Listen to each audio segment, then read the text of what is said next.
Test 2. You will hear a number of different recordings, and you will have to answer questions on what you hear.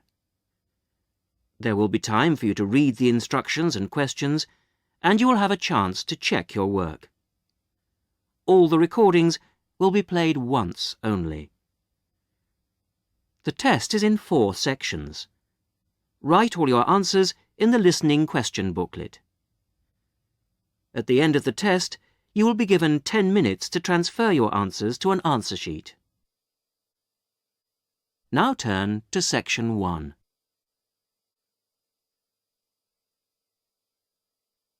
Section 1. You will hear a conversation between the receptionist of a language school and a student who has just arrived for the first morning of his English course. First, you have some time to look at questions 1 to 5.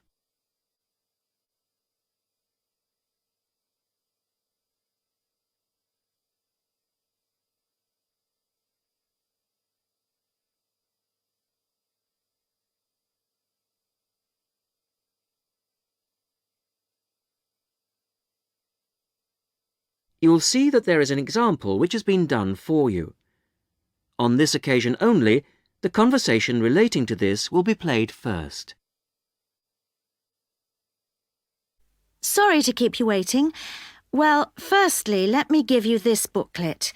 It tells you a bit more about the school, the courses and the social activities we offer. Now, on the first page, there's an outline of this morning's activities.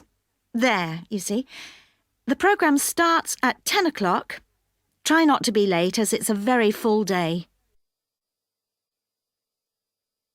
The programme begins at 10 o'clock, so 10 o'clock has been written against the answer. Now we shall begin. You should answer the questions as you listen, because you will not hear the recording a second time.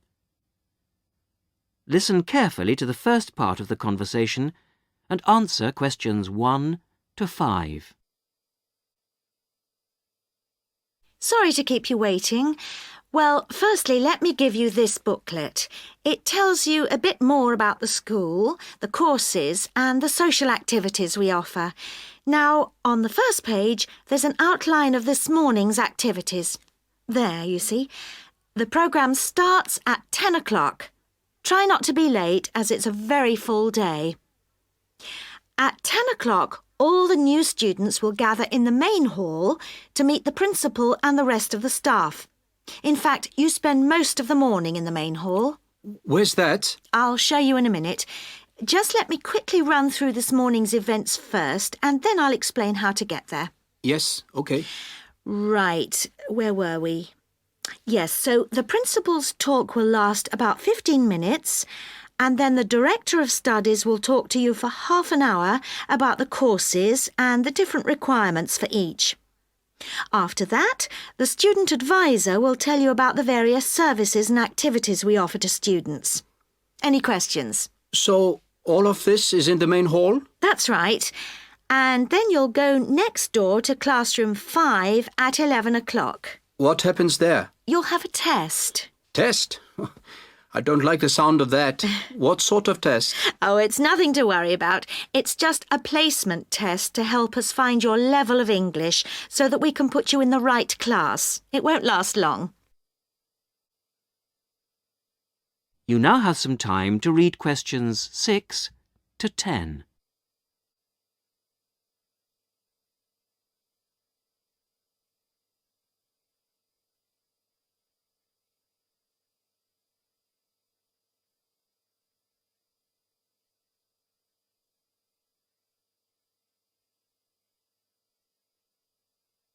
Now listen carefully and answer questions 6 to 10. But how do I find the main hall? Right. If you look on the back of the booklet I gave you, you'll see a map of the school. Let me show you.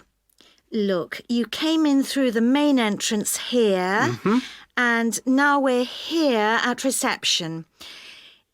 Now, to get to the main hall, you walk on to the end of this corridor in front of you, and then you turn left. Walk along past the language laboratory and then past the library, which is next to the language lab on the same side, and facing you is the main hall at the end of the corridor. You can't miss it. So it's next to the library, in fact. Yes, that's right. I should be able to find that. And do you have a computer laboratory? Yes, we do. Could you tell me where that is? Certainly, yes. You go down to the end of this corridor again, but this time don't turn left, turn right away from the main hall. The computer lab is immediately on your right, OK? Mm-hmm. And where's the staff room in case I need to find a teacher at some stage? The staff room is near the main entrance, on the left over there, just opposite the reception desk. In a day or two, I'm sure you'll find your way around very easily. Oh, one last thing. Is there a student common room? Oh, yes, I forgot to mention that. It's this area here, very close to where we are now, to the right of the reception desk as you come in the main entrance. There's tea and coffee facilities there. Great. Thank you very much. You're welcome. That is the end of section 1. You will now have half a minute to check your answers.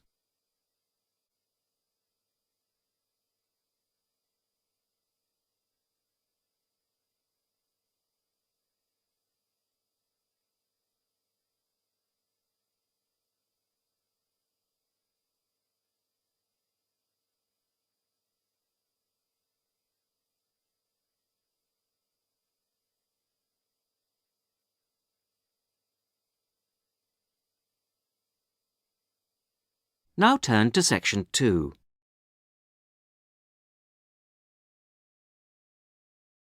Section 2. You will hear a talk given to new students about a university advisory service. First, you have some time to look at questions 11 to 15.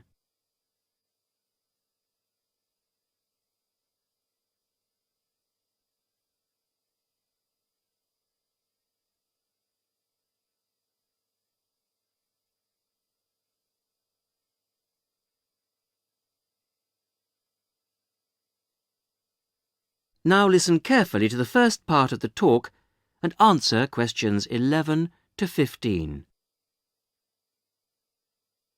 Hello, everybody, and welcome to this informal meeting about the University Helpline.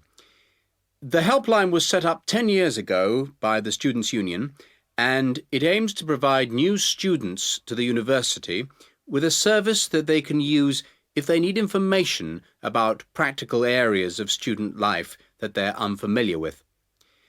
Let me give you some examples of the type of help we can offer. We can provide information on financial matters. For example, you may feel that your grant is insufficient to see you through college life, or you may have some queries regarding the fees you're paying if you're an overseas student. In both cases, the helpline would be able to go through things with you and see what the outcome might be. Another area we can help with is what we generally term the domestic area, things such as childcare and the availability of nursery provision, for example, come under this. Then there's academic issues that may arise while you're in the early stages of your course that you may not know what to do about. You may wish to know more about essay deadlines, for example, or how to use the library. There are all kinds of questions you will find yourself asking and not knowing where to get quick answers from. The helpline would be able to provide these. The last example I've given here is simply termed social. And yes, there is a lot of social life here, but you may have a particular interest you wish to pursue, or you may wish to participate in outings or trips if you don't know many people at the moment. Before you hear the rest of the talk, you have some time to look at questions 16 to 20.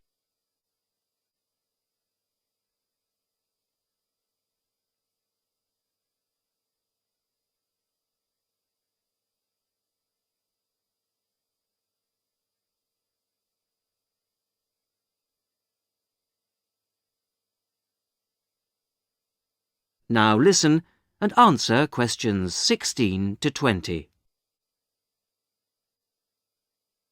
Let me give you some details so that you know where to go and who to see if you want to pay us a visit. Generally, you'll see our helpline officer, Jackie Kouachi. That's Kouachi. Jackie is a full-time employee of the Student Union, and she works in the Student Welfare Office. That's the office that deals with all matters related to student welfare, and it's located at 13 Marshall Road.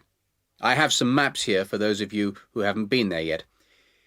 If you wish to ring the office, the number is 326 9940. That's 326 9940. The office is open between 9:30 and 6 o'clock on weekdays and from 10 to 4 on Saturdays. And there'll be somebody there, usually Jackie or myself, between those times. If you want to make an appointment, you can phone or call at the office in person. Please note that it may not be possible for anyone to see you straight away, particularly if it's a busy time, lunchtime for example, and you may have to go on the waiting list and then come back later. Well, enough from me. Any questions? That is the end of section 2. You will now have half a minute to check your answers.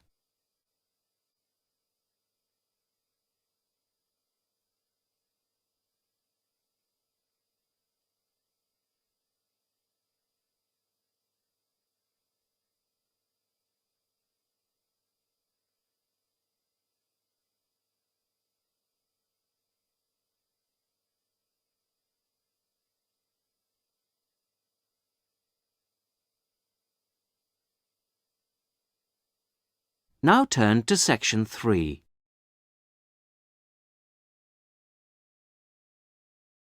Section 3. You will hear the beginning of a tutorial on a business studies course. The tutor is discussing job interviews with two students, Muriel and Dave. First, look at questions 21 to 24.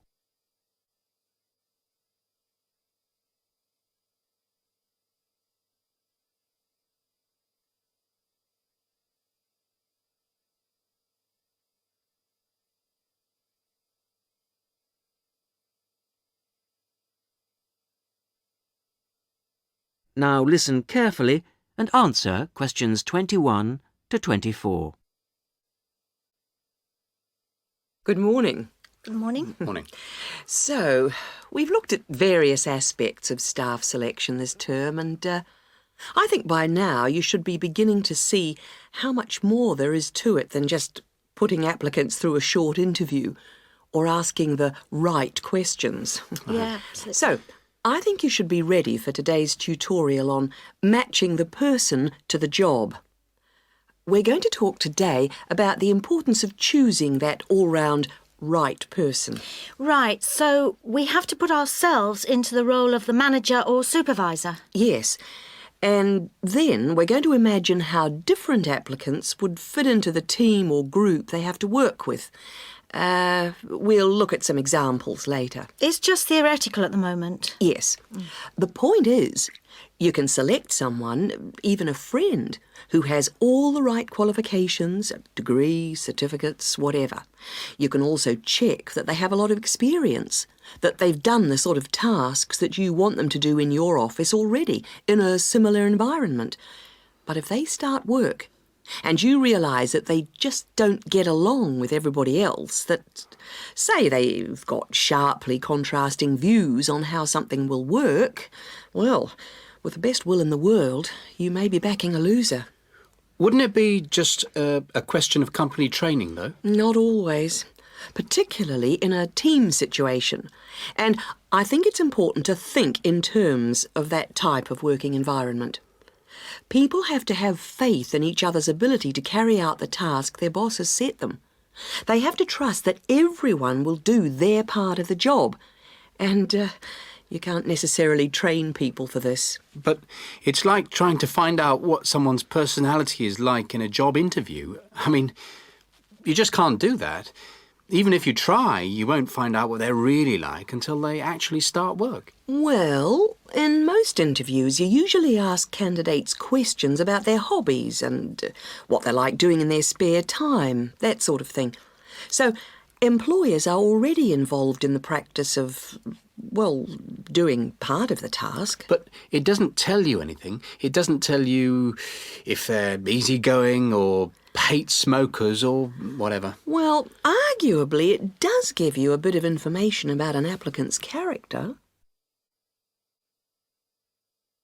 Now look at questions 25 to 30.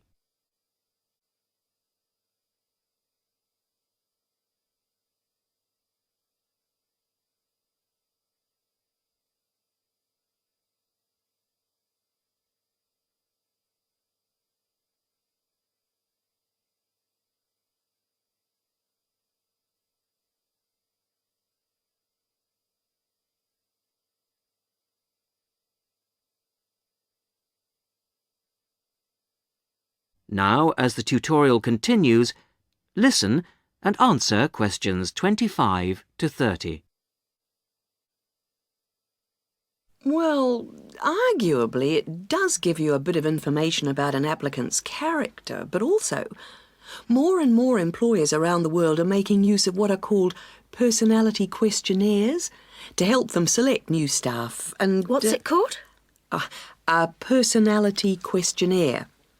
They have to be filled out by the candidates sometime during the selection procedure, often just before an interview. The idea is actually quite old. Apparently they were used by the ancient Chinese for picking out clerks and civil servants, and then later they were used by the military to put people in appropriate areas of work. They've gained a lot of ground since then, and there are about 80,000 different tests available now, and almost 2/3 of the large employers use them. Which makes you think that there must be something in them. That's right. They ask the sort of questions that you might expect, like, do you like working under pressure, or are you good at keeping deadlines? And what if people can see through them and just write what they think the employer wants to see? Well, that's always a possibility. I mean, it's human nature to lie, isn't it? Well, that's the point. Apparently it isn't. These tests are compiled by experts, and they believe that the answers can provide a few simple indicators as to roughly the type of person that you are, that people will generally be truthful in that situation. And then you can go some way towards finding out whether someone's, say, forward-looking, a go-ahead type of person, or resistant to change. Yes, and there are all kinds of other methods which can be... That is the end of section 3. You will now have half a minute to check your answers.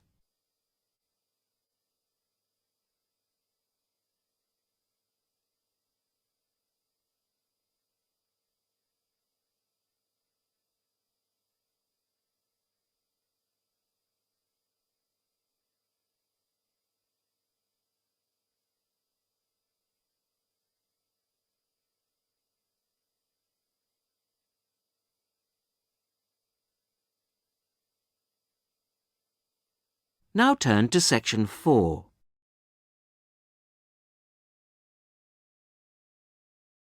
Section 4. You are going to hear a talk given by a student to a tutor and a group of fellow students in a seminar. First, you have some time to read questions 31 to 34.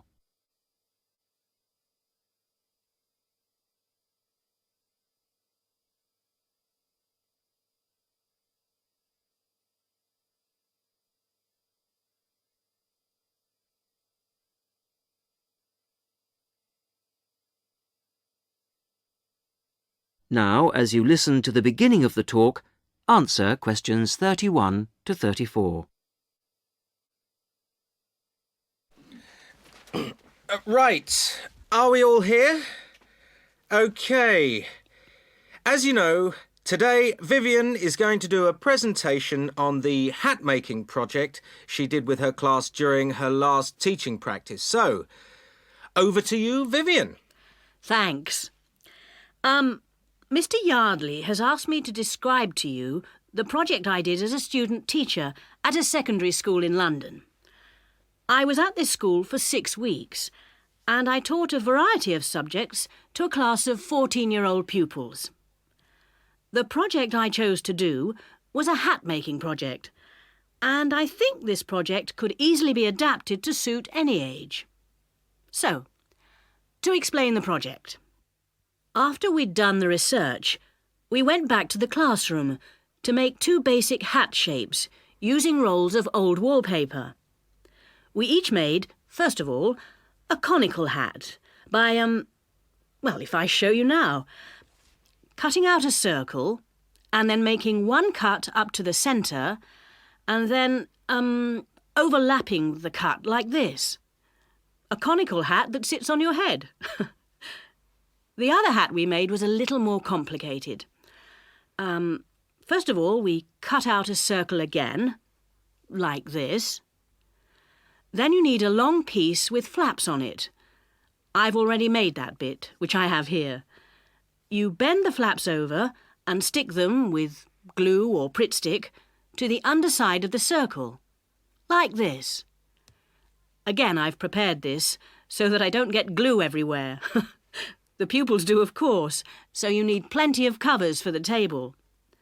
And there you have a pillbox hat, as in pill and box. Now, variations and combinations of these 2 hat shapes form the basis of the pupils' final designs. Now you have some time to look at questions 35 to 40.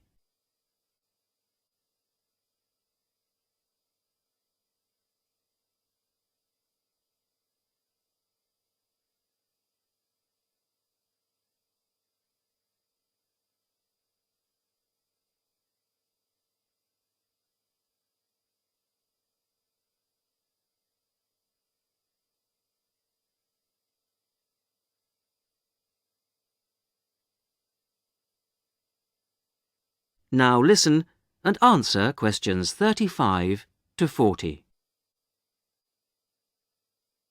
The next stage of the project was the design phase, and this involved, first of all, using their pages of research to draw a design of their hat on paper. That's the easy part. They then had to translate their 2-dimensional design into a form to fit their head. I encouraged them to make a small-scale, 3-dimensional hat first, so that they could experiment with how to achieve the form they required. And I imposed certain constraints on them to keep things simple. For example, they had to use paper, not card. Paper is more pliable and easier to handle. They also had to limit their colours to white, grey or brown shades of paper, which reflected the colours of the buildings they were using as a model for their hats. And they had to make sure their glue didn't show. Well, it was very enjoyable. And just to give you an idea of what they produced, I brought along 3 hats to show you. This one here is based on a circular stairway in an old building in London. It uses 3 pillbox hats, one on top of the other. This was designed by Teresa. Here's another one that has a simple strip going round the base of the hat, but has then gone on to add strips of paper that come out from the base and that meet at the top of the hat, rather like a crown, making a fairly tall hat. This was made by Muriel. And lastly, there's a combination of the pillbox or single strip around the base and then the conical hat shape on top to form a castle turret. This was made by Fabrice, and there are many more that I could have brought. Thank you, Vivian. That was most interesting. Now, what we can learn from this is that... That is the end of section 4. You will now have half a minute to check your answers.